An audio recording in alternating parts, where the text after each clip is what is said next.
Talaja marketing યાર્ડની સામાન્ય ચૂંટણી 2025ને લઈને આજે મતદાન શરૂ કરવામાં આવ્યું।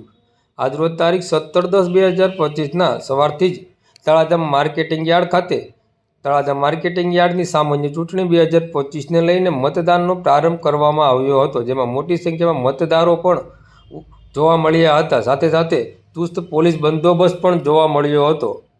તળાજા માર્કેટિંગ યાર્ડની ચૂંટણીમાં ભાજપ પ્રેરિત અને કોંગ્રેસ પ્રેરિત ઉમેદવારો સહિત અપક્ષ ઉમેદવારોએ પણ દાવેદારી નોંધાવેલી છે। હાલ કોણ જીતશે અને કોણ હારશે એ આવતીકાલે જ ખબર પડશે।